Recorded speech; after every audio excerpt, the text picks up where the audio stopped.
그 허재연 기자가 어제 서울중앙지검이죠? 네, 거기서 이제 윤석열 명예훼손으로 해서 기소가 됐습니다. 네. 많은 분들이 이 허위 사실에 의한 명예훼손하면은 허위 사실이면 다 명예훼손이 되는 줄 아시는 것 같은데 전혀 그렇지 않아요. 제가 파악을 해보니까 일단 허위 사실이어야 하고요, 당연히. 그리고 본인도 허위 사실임을 알아야 해. 그리고 그 허위 사실을 이야기함으로써 상대방을 엿먹일 의도가 있었고, 네, 요 세 가지는 있어야 허위 사실에 의한 명예훼손 기소가 가능해요. 그렇죠. 나는 보도를 했는데 이게 사실인 줄 알고 보도를 했다? 그러면 면책 사유가 좀 되는 부분이 있어. 전제를 먼저 얘기를 해야 되는데, 검찰이 이 윤석열 대통령 명예훼손 사건을 수사를 하면서 찾으려고 했던 건 이 배우였어요. 배우는 이제 결국엔 이재명이길 바랐겠지. 그들은. 그렇죠. 바랬던 거죠. 그래서 이재명 대표와 관련된 내용들을 수사를 하려고 굉장히 노력을 했던 거고요. 그래서 보수 언론을 중심으로 이 이재명 대표와의 관계성, 민주당과의 관계성을 찾으려고 여러 시도를 했었죠. 그러니까 이재명 대표가 당시 대선 후보였는데 윤석열을 허위 사실로 해가지고 결국에는 선거 때 그 불이익을 당하게 하려고, 말하자면은 표가 떨어지게 하려고 그렇게 허위 사실을 갖고 보도하게 했다. 요거 아니에요. 요 프레임이 그렇죠. 아니에요. 그리고 이게 만약에 사실 전제로 깔고 가야 될 부분은, 이게 만약에 기소가 돼서 유죄가 나온다면 윤석열 대통령도 유죄가 나와야 됩니다. 왜 윤석열 유죄가 나야 된다고 얘기하냐면, 그 대선 기간에 나왔던 보도들 중에 대장동 그분은 이재명이라는 보도를 다들 기억하실 거예요. 네, 그 지금 전석진 변호사가 동아일보 상대로 소송 걸고 있어요 지금. 그렇죠. 근데 그때 윤석열 대통령이 후보 시절에 페이스북에다가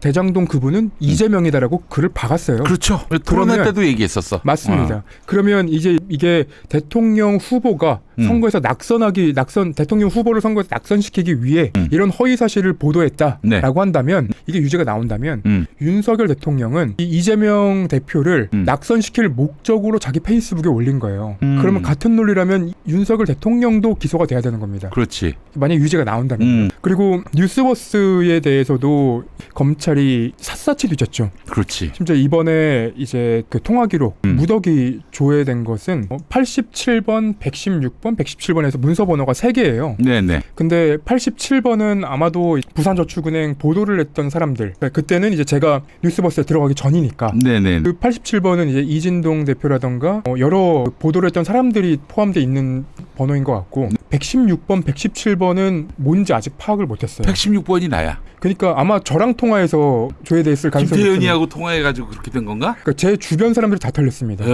멀리. 취재를 하는 동안에 저랑 통화를 했던 분들이 아마 116번에 다 걸린 것 같아요. 근데 꼭 저 때문은 아닌 것 같고, 이게 무슨 사건인지가 사실은 좀 저희가 알아봐야 되는 부분인데. 이진동 기자하고도 내가 통화를 했었어요. 옛날에 김태현 우리 좀 시켜달라고. 그 통화 갖고 또 털었을 수도 있겠네. 그렇죠. 근데 그러려면 이제 87번으로 떠야 되죠, 문서 번호가. 아, 그러네. 근데 116번으로 떠는 게 저랑 통화했다고. 그래서 그 116번 문서 번호 116번으로 통보를 받은 사람들 중에 몇몇 분이 이진동 대표에게 이제 질문을 했는데, 이진동 대표가 김태현이랑 친해서 그럴 걸 하고서 웃었다는 뭐 그런 얘기들도 제가 좀 들었는데, 아무튼 116번, 117번이 그러면 부산저축은행 그 수사 부실 수사 보도를 한 사람이 아닌 다른 누군가를 특정해서 조사를 하기 시작한 거라면, 그러면 이제 이게 뭐 때문에 한 것인지 사실은 저희가 좀 더 알아봐야 되는 부분이고요. 네. 다시 돌아와서 이제 다 불기소가 됐단 말입니다. 뭐 뉴스버스 같은 경우에는 수사를 받았던 이진동 대표나 그 윤모 기자 모두가 이제 불기소가 됐고요. 그리고 민주당 관계자들도 대부분 이제 불기소가 됐어요. 증거 불충분이라는 이유이긴 하지만 사실 뭐 검찰이 그렇게 거의 11개월 털었는데 못 찾았다는 거잖아요. 결국 이제 어제 기소한 거는 거의 뭐 이재명을 목표로 한 수사였다면은 실패했다는 걸 이제 자인하는 그런 맞습니다. 기소였네요. 예, 맞습니다. 그 봉지유, 허재현이 이재명 대표하고 별 상관이 없는 것 같기도 하고. 그렇죠. 근데 이제 요 두 사람이 기소가 된 내용을 살펴보면, 두 기자가 그러니까 전체 그 보도한 기자들이 굉장히 많은데, 굉장히 많은 정도는 아니고 그 단독 보도한 사람들이 좀 있는데 왜 2명만 기소가 됐냐라고 살펴보면, 일단 봉지욱 기자 같은 경우에는 JTBC에서 근무할 때 2011년 부산저축은행 수사 주임검사였던 윤 대통령이 박영수 변호사의 청탁을 받고 대장동 개발업자 중 하나인 조우영 씨의 수사를 무마해줬다라는 부분인데, 여기가 아마 그 제가 저 봉지욱 기자의 혐의는 제가 명확하게 공소장을 못 봤기 때문에 요 정도로만 일단 말씀드리고, 네네. 그리고 허재현 기자도 마찬가지로 허재현 기자랑 송 변호사, 그러니까 송평수. 예, 송평수 변호사 두 사람에 대해서는 아마 검찰이 이렇게, 그러니까 저희가 초반에 파악을 했던 것처럼 최재경 전 대검찰청 중앙수사부장과 그리고 조우영 씨의 사촌형의 녹취록이라는 게 있는데 이거를 이제 조작 보도했다는 혐의로 이제 기소가 된 그러니까 거거든요. 최재경이 한 말은 그 윤석열이가 다 무마해줬지 이런 취지의 얘기. 아니죠. 최재형이 그랬을 수 있지만 최재형의 녹음 파일 없이 재현한 그런 걸로 해가지고 그 허재현 씨가 보도를 했는데 네. 실상은 그게 최재경 목소리가 아니었다. 그렇죠. 뭐 녹음 그런 파일이. 얘기잖아요. 그렇죠. 예. 그래서 이거는 최재경이 아님에도 불구하고 최재경으로 메이킹을 해가지고 허위 사실 보도를 했다. 허재현의 혐의가 그런 거 아니에요? 그렇죠. 그래서 그 봉지욱 기자와 그리고 허재현 기자 두 사람이 기소된 이유는, 봉지욱 기자 같은 경우에는 JTBC에서 이런 내용을 왜곡해서 봉지욱 기자가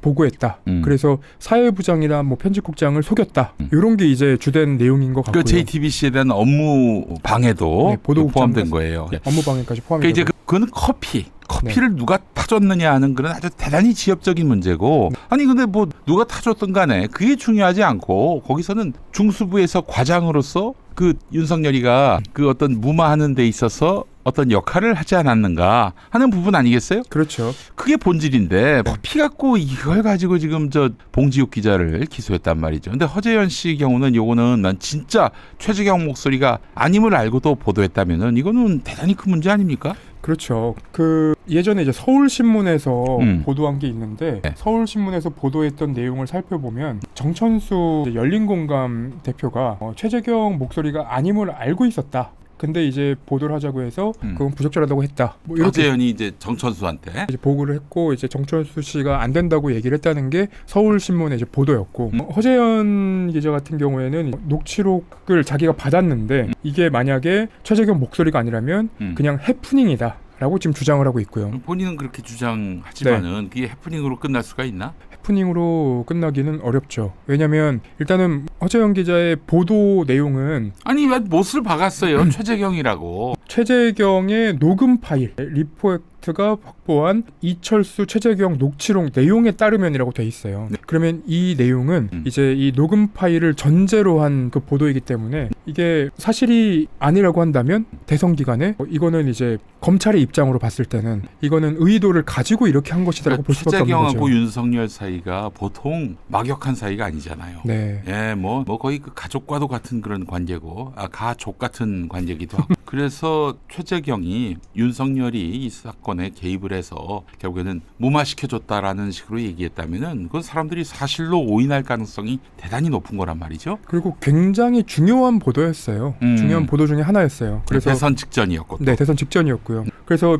이게 만약에 사실관계를, 그러니까 녹음 최재경 목소리가 아니라 누군가 녹음을 해서 줬는데 그 내용을 알고도 보도를 했다면 그 이건 언론에 이제 떠나야지. 그러면 네, 그 정도 이렇게 되면 검찰이 그렸던 그 그림에 딱 맞아 떨어지는 거죠. 그렇다면은 진짜 사실이 아닌 줄 알고도 보도했다면은 이거는 허재현 건은 다른 사건하고 같이 묶어가지고 보면 안 돼요. 그거는 큰일 나요. 민주진영은 저렇게 허재현처럼 보도하는구나 이렇게 생각할 수가 있다고. 이 사건과 관련해서 적어도 지금 검찰은 물론 검찰이 이건 말도 안 되는 수사죠. 그 명예훼손 수사 자체가 말도 안 되는 거지만 어쨌든 검찰은 지금은 허위 사실에 의한 명예훼손으로 이걸 기소한 거 아니에요? 맞습니다. 네. 그러면은 이게 뭐예요? 보도한 허재현이 허위 사실을 보도했고 허위 사실인 줄 알고 보도했고 아울러 최재경이나 이런 인간들 매기려고 한 것이다. 그걸 인정했기 때문에 허위 사실의 명예훼손으로 기소한 거 아닙니까? 맞습니다. 그래서 만약에 이 민주당 대변인이었어요, 송평수 변호사가. 네. 이제 민주당 이재명 대선 캠프의 대변인이었는데 여기 검찰이 그리는 그림은 딱 그거였죠. 이재명 대선 캠프에서 이제 화천대유와 관련된 TF를 만들었고, 그리고 여기서 이제 조작한 녹음 파일을 근거로 이런 윤석열에 대한 공격을 했다, 허위 사실로 이런 그림을 만들고 싶어 했는데 다른 곳을 수사해 보니 그런 그림이 정황들이 안 나왔고 심지어 이제 송평수 변호사랑 그 공모를 했다라고 있다라고 알려진 뭐 최모 보좌관 같은 경우에는 공모한 혐의를 못 밝혀서 검찰이 불기소를 했다는 거죠. 그렇기 때문에 이게 만약에 검찰이 그리는 그림대로 민주당이 주고 그리고 그 가짜 녹음 파일을 주고 이게 가짜 녹음 파일로 보도를 했다라는 것이 재판 과정에서 드러나면은 이거는 굉장히 큰 문제가 될 것인데 앞으로 저희가 지켜봐야 될 문제는 봐야 될 부분은 검찰이 제출한 증거들이 정말로 이 근거에 부합하는가? 그러니까 이 주장에 부합하는 근거가 있는가? 이 부분을 저희가 이제 봐야 되는 거죠.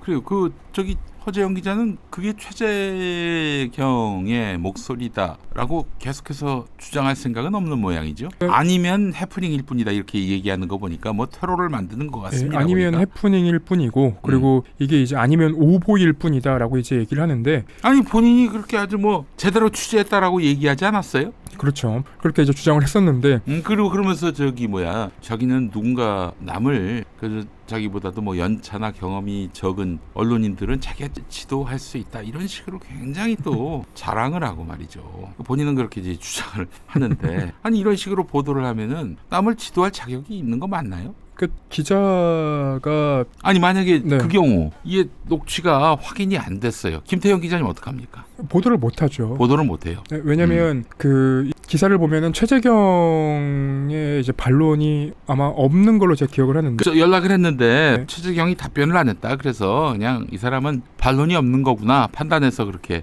보도한 것 같아요. 보니까. 근데 그러니까 반론을 요청했는데 대답이 오지 않으면 반론을 못 받은 거예요. 그래서 제가 이제 여태까지 해왔던 그 과정을 살펴보면 반론을 못 받았으면 그 관련된 누군가의 반론이라도 꼭 받아야 돼요. 그러니까 최재경의 반론을 못 받았으면 이철수의 반론이라도 받았어야 되는 그렇지. 거예요. 근데 네. 그런 내용들이 없었다. 이철수라고 하는 거는 최재경하고 통화했다는 통화했던. 그 사람. 그래서 그 부분이 이철수라던가 최재경에 대한 그 반론을 요청하고 그 반론을 확보하기 위해 노력을 얼마나 했는지도 네. 아마 재판 과정에서 허재영 기자가 본인의 무고함을 밝혀야 되는 거니까 그 부분은 아마 또 주장을 하겠죠. 통상 상대방이 반론을 안 한다. 그러면 어떻게 합니까? 그러면은 반론을 안 하면 그 찾아갑니까? 제가 수습 기자 교육 때 받았던 그 재밌는 방법들이 있는데 하나는 그 집 앞에 가는 거예요. 네. 그 집 앞에서도 반론을 받았는지 안 받았는지 사실 알 수 없잖아요. 그렇지. 그러면 내가 이렇게까지 반론을 받았다라고 주장할 수 있도록 앞에서 짜장면이라도 시켜 먹고 오라고. 그럼 그 앞에 집 앞에 간 건 확인이 된다고.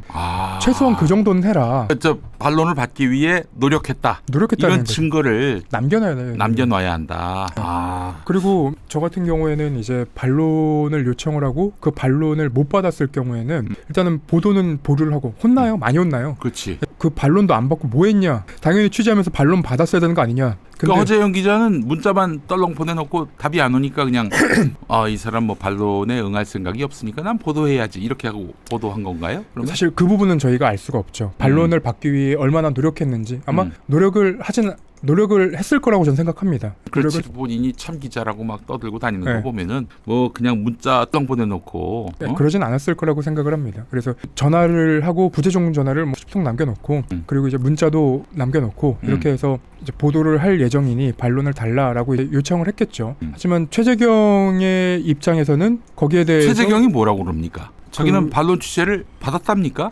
반론을 당시에 해달라고 뭐 그런 문자라도 받았다고 합니까? 그 당시에 제가 최재경이 다른 언론에다가 얘기했던 거를 제가 봤던 것 같은데 만약에 그 반론을 듣기 위해서 네. 연락을 했고 그렇게 해서 자기가 여기에 뭐 기다 아니다 이렇게 그 답변을 했어야 하는 게 아닌가 하는 생각도 들고요. 뭐 허재현 기자는 3중 크로스 체크를 했다라고까지 얘기를 했으니까요. 뭐 그거는 이제 앞으로 재판에서 확인이 되겠죠. 미디어오늘 기사에 있습니다. 네. 그래요. 3중 크로스 체크. 네. 3중 크로스 체크라. 빠져 보겠습니다. 뭐 재판에 들어가게 되는 거니까 재판 결과를 보도록 하고요. 자, 짧게 그 조병로 경무관 그 이종호가 승진시켜야 된다. 2개 달아주겠다. 무궁화 2개 달아주겠다고 했던 그 조병로 씨가 생각보다 많이 비굴하네요. 네. 그 수사를 했던 백혜룡 경정한테 뭐 거의 뭐 무릎 꿇고 빌듯이 뭐 봐달라는 식으로. 이건 그렇죠. 뭐냐면은 그 조병로가 마약 수사, 그 인천세관 직원들이 연루된 그 수사 하지 말아달라고 요청을 했고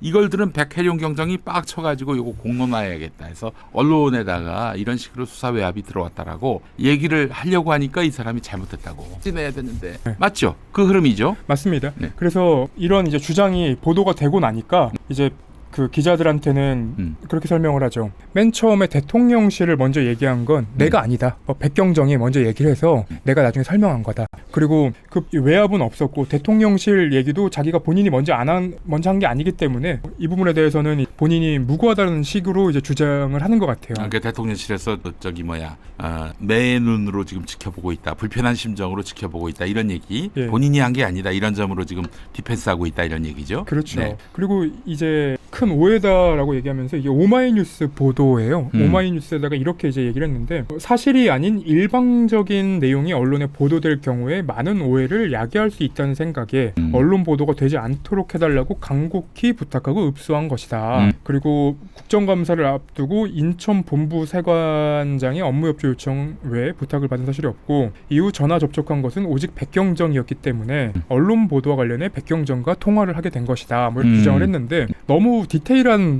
해명 이게 이제 취재를 하다가 보면은 그런 경우들이 있어요. 예전에 제가 대통령실 비판을 했던 보도가 하나 있는데 그 푸놈펜의 심장병 환우 그렇죠. 그 김건 여사가 어린이는 아닌데 청소년을 안았던 14살짜리 중학생 나이의 아이를 안고서 사진을 찍었던 오드리 헵번 그 포즈로 안고서 그 허공을 바라보는 그런 사진이 있었는데 그때 제가 단독 기사를 하나 썼어요. 뭐였냐면 푸놈펜 환우는 심장병 치료를 받기로 예정이 돼 있었고 그리고 그 김건희 여사가 숟가락만 얹었다 보도를 했었는데 그거를 제가 이제 대통령실에는 확인 요청하려고 몇 번 전화했지만 전화를 안 받았었고 그리고 답을 안 해주고 답을 안 해주죠. 그리고 이 그 헤브론 재단이었을 겁니다. 거기서 이미 심장병 환우를 치료하겠다고 블로그에 올려놓은 상태라서 제가 그래서 이번 그 심장병 환우와 관련해서 혹시 치료가 예정돼 있었는데 김건희 치료가 예정이 돼 있었냐 그랬더니 그 부분은 뭐 치료가 앞으로 진행될 예정이다 라고 설명했고 그럼 김건희 여사의 영향이 있었냐 없었냐 그랬더니 김건희 여사의 영향은 없었다라고 제가 받았었거든요. 예. 근데 그 이후에 대통령실에서 전화가 수십 통이 옵니다.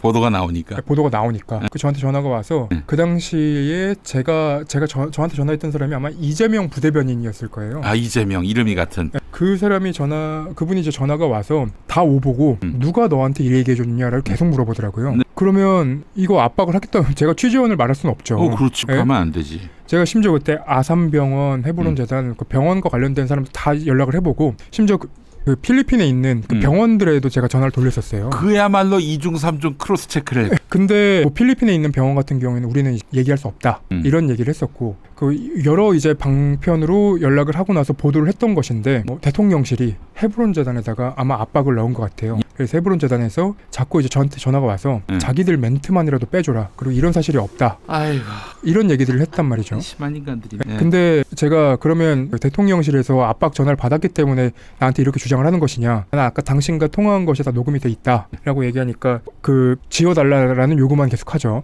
그리고 그 이제 상황들을 제가 이거 말씀드리는 이유는 대통령실은 이런 보도가 나오고 나면 굉장히 발빠르게 움직입니다. 그렇지. 그러니까 지금 뭐 지시가 내려오지 않았겠어요? 그렇죠. 이런 경로와 함께. 이제 여기서부터 이제 추측의 영역이지만 이런 보도가 나왔으니까 네가 다 책임져라 라는 식으로 나와서 이 경찰관도 결국은 움직일 수밖에 없었던 게 아닌가. 그리고 이렇게 말도 안 되는 해명을 하는 이유는 사실 보여줘야 될 누군가가 있기 때문에 그렇지. 이렇게 해명한 것 아닌가. 이렇게밖에 생각을 할 수밖에 없죠.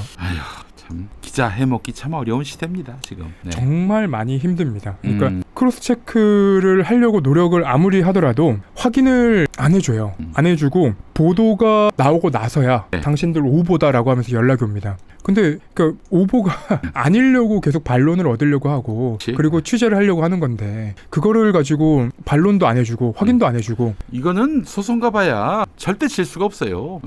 근데 자꾸 그렇게 누구 한 사람 때문에 그 사람이 불편해한다는 그 이유 때문에 그렇게 취재한 기자가 또 권력 견제와 비판을 위해서 한 정당한 그리고 또 정의로운 취재를 이런 식으로 허위 사실로 만들어 버리는 거. 아니 난 그 이재명 씨 말이에요. 본인도 동아일보 기자 출신 아닙니까? 그리고 법률신문으로 갔었죠. 아니 그런 양반이 말이죠. 이런 식으로 기자가 취재한 걸 가지고 자기가 대통령실이 있다고 이런 식으로 완전히 기자 출신임을 스스로 부정하는 행동을 하면 안 되죠. 그러니까 뭐 수사 아니 그 진짜 허위 보도라면은 소상히 설명하면서 이 부분은 좀 잘못 짚으신 것 같다. 그러면은 정말 그렇다고 판단되면은 김태형 기자가 그래도 난 이거 한번 기사 올렸기 때문에 못 내려. 그럴 사람도 아니고. 절대 그렇지 않습니다. 그러니까 예. 제가 뉴스버스에 있는 동안 이제 이진동 대표에게 가장 많이 영향을 받고 그리고 많이 배웠던 게 뭐냐면 네. 반론을 다 들어주라는 거예요. 반론을 다 들어줘라. 그래서 그러니까 인터넷 기사의 가장 큰 특징은 네. 그 지면 신문에는 글자 수 제한이 있지만 그렇지.